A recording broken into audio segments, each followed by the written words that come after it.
दिल्ली से खबर। देश की सत्ता का केंद्र अब नए पते पर पहुंच गया है। जी हां, प्रधानमंत्री नरेंद्र मोदी ने नई दिल्ली में बने अत्याधुनिक प्रशासनिक परिसर सेवा तीर्थ का उद्घाटन किया है। इस नए परिसर से अब प्रधानमंत्री कार्यालय, राष्ट्रीय सुरक्षा परिषद सचिवालय और कैबिनेट सचिवालय जैसी कई महत्वपूर्ण विभाग यहां से संचालित होंगे। सरकार का कहना है कि एक ही परिसर में प्रमुख विभागों के आने से निर्णय प्रक्रिया तेज होगी और प्रशासनिक समन्वय और बेहतर होगा। आधुनिक तकनीक, उन्नत सुरक्षा व्यवस्था और पर्यावरण अनुकूल सुविधाओं से लैस ये परिसर शासन प्रणाली को अधिक प्रभावी बनाने की दिशा में अहम कदम माना जा रहा है।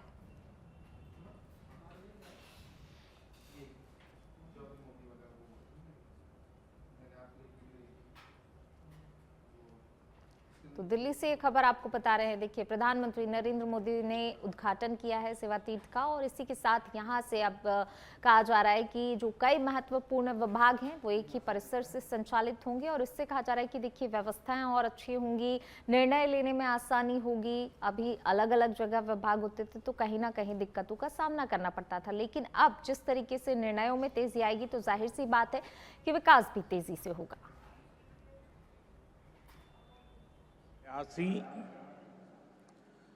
फाल्गुन कृष्ण पक्ष विजया एकादशी, ये महत्वपूर्ण शुभ दिन माघ 24 शक संवत 1947 का पुण्य अवसर और आज की प्रचलित भाषा में कहूं तो 13 फरवरी का ये दिन भारत की विकास यात्रा में एक नए आरंभ का साक्षी बन रहा है। हमारे शास्त्रों में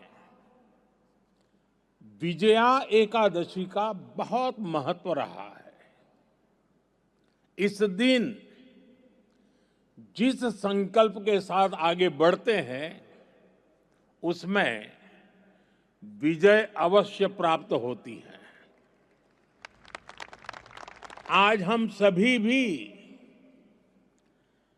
विकसित भारत का संकल्प लेकर सेवा तीर्थ में, कर्तव्य भवन में प्रवेश कर रहे हैं।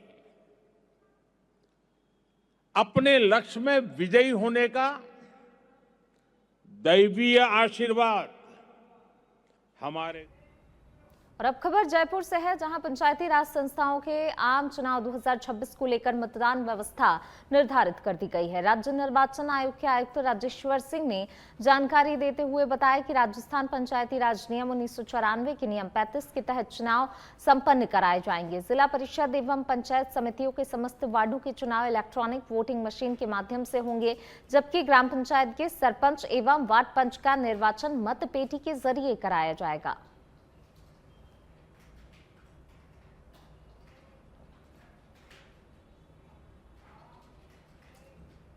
जयपुर से ही खबर। पूर्व सीएम अशोक गहलोत ने पूर्व राष्ट्रपति जगदीप धनखड़ से मुलाकात की है।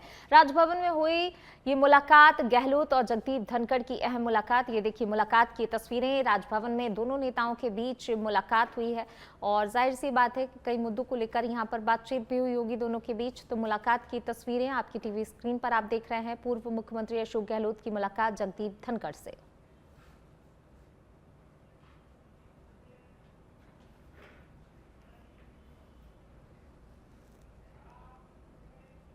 बढ़ेंगे आगे, बात अगली खबर की। सिरोही के शिवगंज से बड़ी खबर आपको बता रहे हैं। सड़क हादसे में बाइक सवार व्यक्ति की मौके पर टीबी हॉस्पिटल के सामने दर्दनाक सड़क हादसा हुआ है। मोटरसाइकिल और पिकअप वाहन के बीच जोरदार भिड़ंत हुई है। टक्कर इतनी भीषण थी कि बाइक सवार युवक ने मौके पर ही दम तोड़ दिया। वहीं इसकी सूचना मिलते ही पुलिस टीम भी मौके पर पहुंची। आगे की जांच पड़ताल में पुलिस जुट गई है, आगे की कार्रवाई में पुलिस जुटी हुई है। वहीं दोनों क्षतिग्रस्त वाहनों को हटाकर थाने में भी रखवा दिया गया है। मृतक युवक रातभर गांव का निवासी बताया जा रहा था।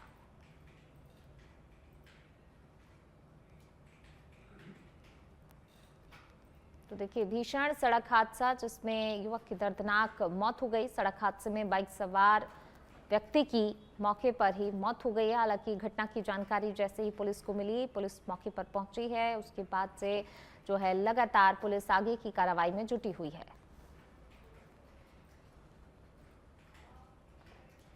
दौसा के सदर थाना क्षेत्र के भांडारेस गांव में गुरुवार दोपहर करीब 12 बजे संदिग्ध परिस्थितियों में एक युवक की मौत हो गई। परिजन युवक को जिला अस्पताल लेकर पहुंचे, जहां चिकित्सकों ने जांच के बाद उसे मृत घोषित कर दिया। जानकारी के अनुसार मृतक राहुल ने कथित रूप से घर पर फांसी का फंदा लगाकर आत्महत्या कर ली। अस्पताल के duty officer doctor Mukesh Chaudhary ने बताया कि युवक को अस्पताल लाया गया था, जहां उसे मृत घोषित कर मोर्चरी में शिफ्ट किया गया।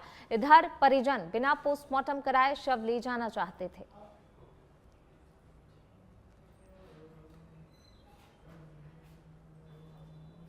परिजन लेके आए थे और इसका नाम राहुल पुत्र जगदीश गुजर बताया जा रहा है और 35 साल इसकी उम्र है और ये भांडारेज का था। और जैसे इसका एग्जामिन किया तो प्रथम दर्शिता में तो ये ऐसा लग रहा है कि इसने फांसी खा करके अपनी आत्महत्या करी है। बाकी पे जो एग्जामिन करके और इसको मोर्चरी में शिफ्ट कर दिया है और आगे की जो कार्रवाई पुलिस कार्रवाई अपनी कर रही है। बांसवाड़ा में अखिल राजस्थान सहायक कनिष्ठ शिक्षक संयुक्त संघर्ष समिति ने संविदा शिक्षकों के नियमितीकरण में हो रही देरी पर नाराजगी जताई है। समिति ने कहा कि सहायक कनिष्ठ पंचायत और विद्यालय सहायक पिछले 30-35 वर्षों से अल्प मानदेय पर संविदा में कार्यरत हैं, जबकि वे तृतीय श्रेणी पद के समकक्ष काम कर रहे हैं। स्थायी सेवा नियम की फाइल पिछले 2 वर्षों से वित्त, कार्मिक, विधि और शिक्षा विभागों में लंबित है। समिति ने शीघ्र अनुमोदन और कैबिनेट में प्रस्ताव भेजने की मांग की और चेतावनी दी कि बजट 2026-27 में नियमितीकरण की घोषणा न होने पर उग्र आंदोलन किया जाएगा। जयपुर में अनिश्चितकालीन धरना दे करके अगर सरकार वह भी नहीं मानती है तो वहां से हम दिल्ली के लिए मोदी साहब और अमित शाह के लिए ज्ञापन देंगे और दिल्ली तक हम पहुंचेंगे। लेकिन अब पीछे हटने वाले संविदा शिक्षक पीछे नहीं रहेंगे। बांसवाड़ा जिले में कितने? बांसवाड़ा जिले में 700 लोग हैं पैरा टीचर शिक्षा कर्मी संविदा पे। इसी प्रकार पूरे राजस्थान में 11,000 के आसपास लोग हैं। स्थायीकरण की मांग और आज से यानी कि 30 से 35 साल हो गए सेवा देते देते ग्रामीण स्कूलों में, जहाँ विद्यालय में पहले टीचर नहीं पहुँचते थे, वहाँ पर कार्यरत हैं और आज हमें सेवानिवृत्त होना पड़ रहा है। जो नियम गवर्नमेंट का है सेवानिवृत्त का, राज्य का। शाहबाद सामुदायिक स्वास्थ्य केंद्र में 4 डॉक्टर होने के बावजूद भी नियमित ओपीडी में समय पर मरीजों का इलाज नहीं हो रहा है। शुक्रवार को नर्सिंग ऑफिसर हेमंत मेहता को डॉक्टर की कुर्सी पर बैठकर मरीजों का इलाज करते देखा गया, जबकि उनका काम केवल चिकित्सक द्वारा लिखी गई पर्ची के अनुसार इलाज करना है। अधिकांश समय डॉक्टर कमरे में रहते हैं और नर्सिंग स्टाफ मरीजों को देख रहा है। दंत रोग चिकित्सक भी केवल दांत और मुंह से जुड़ी हुई बीमारियों का इलाज कर सकते हैं, लेकिन यहां वे सभी मरीजों को देख रहे हैं। अस्पताल प्रशासन ने बताया कि डॉक्टर इमरजेंसी मरीजों के लिए वार्ड में गए हुए थे और डॉक्टर इकबाल आरिफ शेख ने इलाज किया।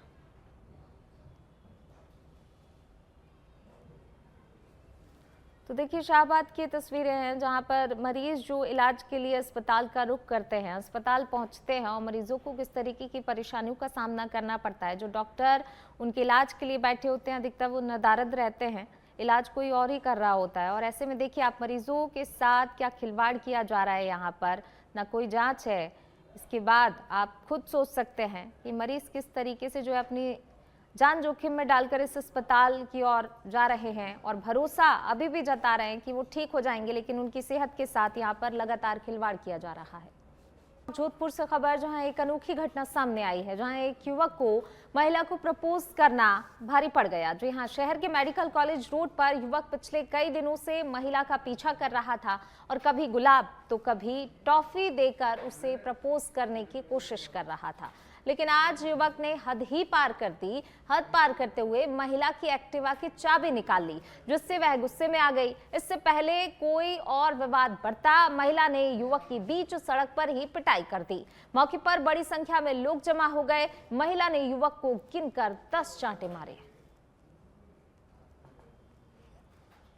तो देखिए वीडियो ये तस्वीर जो सामने आई है, किस तरीके से जो ये युवक महिला को परेशान कर रहा था, युवती को परेशान कर रहा था, और आज उस महिला ने जो है इस युवक की जमकर पिटाई कर दी।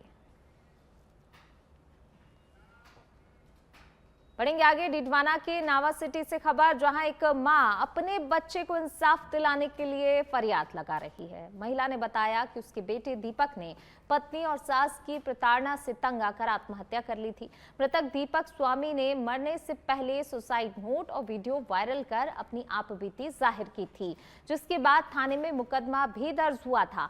मुकदमा दर्ज होने के 15 दिन बाद भी कोई कार्रवाई नहीं हुई। मृतक के भाई कन्हैया लाल ने बताया कि आरोपी खुलेआम घूम रहे हैं। अब न्याय के लिए पुलिस अधीक्षक के पास न्याय की गुहार लगाएंगे। हमारा छोटो बेटो हो दीपक, जका के लुगाई हो, सासू के कारण भी की मृत्यु होगी और 2-4 जना और भी के साथ, और भी की मृत्यु होने के बाद आज 15 दिन हो गया हमारे बेटा ने। 15 दिन के मायने थाना वाला कोई कार्रवाई नहीं कर रहा है। एक वास्ते में एसपी साहब। डिडवाना जिले के खुनखुना थाना क्षेत्र के छोटी खाटू में जमीनी विवाद हिंसक रूप ले गया। जी हां, जिसमें पुरानी रंजिश के चलते 2 पक्ष आमने सामने आ गए और लाठी भाटा चलने से करीब इसमें 14 लोग घायल हो गए। सभी घायलों को राज्य के बांगड़ जिला अस्पताल में प्राथमिक इलाज के लिए लाया गया, जिनमें से 3 गंभीर मामलों को हायर सेंटर रेफर किया गया है। विवाद के दौरान पेट्रोल बम फेंकने के आरोप को पुलिस ने अफवाह बताया। खुनखुना थाना पुलिस दोनों पक्षों से पूछताछ कर मामले की गहनता से जांच कर रही है।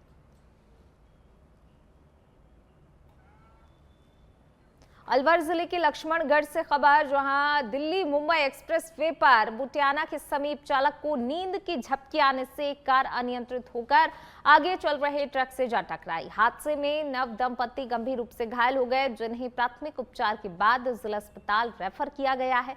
जानकारी के अनुसार कोटा के स्वामी विवेकानंद नगर निवासी अभिषेक पुत्र अनिल पाराशर शुक्रवार को दिल्ली से अपनी पत्नी कामनी शर्मा के साथ दिल्ली से कोटा जा रहे थे। हादसे में कार पूरी तरह क्षतिग्रस्त हो गई।